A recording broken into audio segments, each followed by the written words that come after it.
Normalisation धांधली setting का सबसे सुरक्षित तरीका है।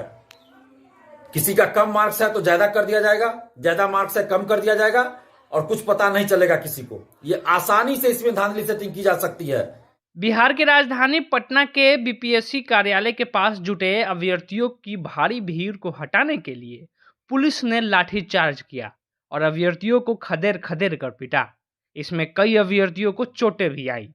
दरअसल 70वीं सिविल सेवा परीक्षा में नॉर्मलाइजेशन के विरोध में भारी संख्या में कैंडिडेट्स आयोग के ऑफिस के बाहर पहुंचे हुए थे।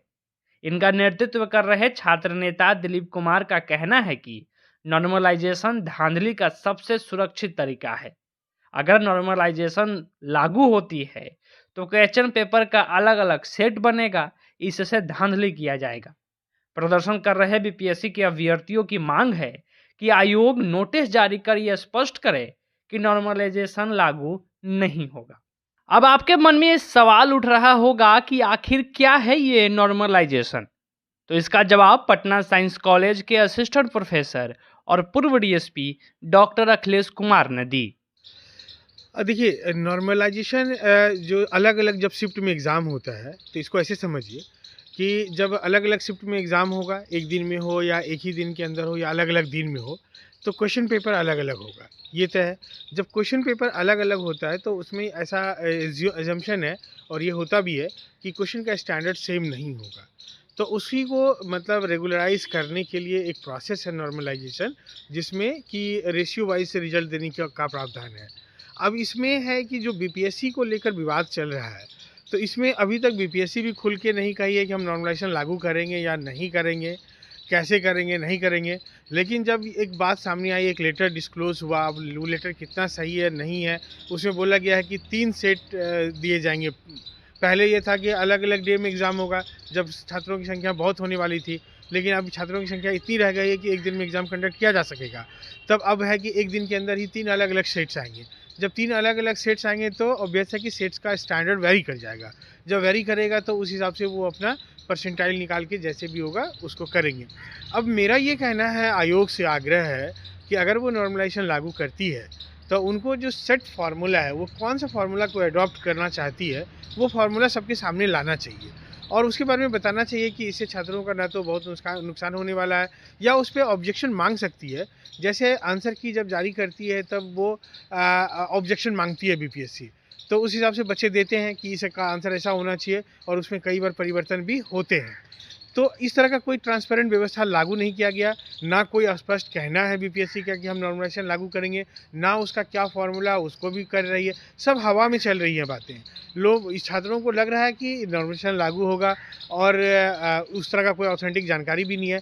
तो हम तो ये मांग करेंगे कि अगर नॉर्मलाइजेशन लागू करना है तो आप इसको जो क्या फॉर्मूला है सबके सामने लाइए और उस पर स्पष्ट छात्रों का भी मत आना चाहिए, क्योंकि छात्र हित सबसे बड़ा हित है। और कोई भी आयोग है, अगर छात्र परीक्षा दे रहे हैं तो उसको, छात्रों को ये इकबाल होना चाहिए, अपने आयोग पे भरोसा होना चाहिए कि हम जिस आयोग में परीक्षा दे रहे हैं वो ट्रांसपेरेंट है और वो किसी भी तरह का करप्शन फ्री होकर के एग्ज़ाम को कंडक्ट करेगी। और अगर कहीं भी कोई संशय क्रिएट होगा तो छात्रों के लिए अच्छा नहीं है ये, और हम तो इसमें चाहेंगे कि ट्रांसपेरेंट सिस्टम बने। देखिए, उदाहरण के तौर पे अगर देखना चाहेंगे ना, सपोज कीजिए कि एक शिफ्ट में मान लीजिए सेट ए का परीक्षा दिया, उसमें 1 लाख बच्चा अपियर हुआ। सेट बी में 80,000 बच्चे अपियर हुए। तो आप उन दोनों को अगर 1,80,000 का कंबाइंड रिजल्ट निकालिएगा, आंसर उधर सेट ए का अलग है, सेट बी का अलग है, तो वो जस्टिफाइड नहीं होगा। अब अगर मान लीजिए 1 लाख में ही अगर आपको मान लीजिए 2,000 रिजल्ट देना है, तो 1 लाख का रेशियो में प्रोपोर्शनेट रिजल्ट देंगे, इधर 80,000 का प्रोपोर्शनेट रिजल्ट देंगे, तो मुझे लगता है कि जस्टिफिकेशन हो जाएगा, उसमें कोई किसी को प्रॉब्लम नहीं आएगा, जो मैं समझ पा रहा हूँ। और इसको एक मैथमेटिकली और ज़्यादा एडवांस तरीके से मतलब फॉर्मुलेट किया जा सकता है। डॉक्टर अखिलेश कुमार ने बताया कि समस्या नॉर्मलाइजेशन से नहीं बल्कि इसके फॉर्मूले से होता है। अगर बीपीएससी की ऐसी कोई तैयारी है तो उसे छात्रों को बताना चाहिए, छात्रों से आपत्तियां मंगानी चाहिए, तब इस तरीके का निर्णय लेना अब ये देखिए, चाहिए। एग्जैक्ट क्या फॉर्मूला है ये पता नहीं है। जैसे अब आप ध्यान दीजिए कि जो जेई मेंस का परीक्षा है, या देश में कई ऐसी परीक्षाएं होती हैं जो अलग अलग शिफ्ट में चलता है, तो वहाँ पे तो ऐसा नहीं देखा गया है कि किसी को लाभ किसी को हानि हो जाएगा। वो उनका एक फार्मूला है, बहुत ही साइंटिफिक फार्मूला है, जिसके आधार पे वो कैलकुलेट करते हैं, जिससे कि किसी को कोई लॉस नहीं होता है।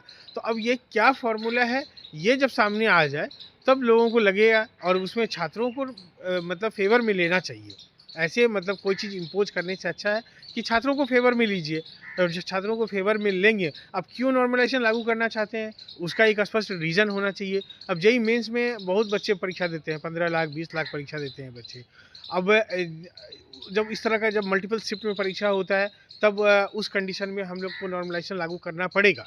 उनका अपना एक फार्मूला है, और उस फार्मूला से अभी तक तो कोई ऐसा कंट्रोवर्सी सामने नहीं आया है, लेकिन जब कभी ऐसा कहीं-कहीं जब अनसाइंटिफिक नॉर्मलाइजेशन लागू होता है तो प्रॉब्लम होगा। अब क्या एग्जैक्ट है, एग्जैक्ट बात सामने आए तभी इसमें कहा जा सकेगा कि क्या फ़ायदा है कि घाटा है, ये कहना मुश्किल है। अभी ऐसा लगता है, बच्चों का एप्रीहेंशन है, जो छात्र बताते हैं हम लोगों को कि किसी को बहुत बेनिफिट हो जाएगा, किसी को बहुत लॉस हो जाएगा। अब मुझे ऐसा लगता है कि अगर एक सही फार्मूला बनाया जाए तो इस तरह की बातें नहीं होगी। लेकिन अब आयोग क्या कर रही है, ये चीज़ें जब सामने आएगी तभी हम लोग उसमें कुछ एक्सपर्ट कमेंट दे पाएंगे। पटना से लोकल 18 के लिए सच्चिदानंद की ये रिपोर्ट।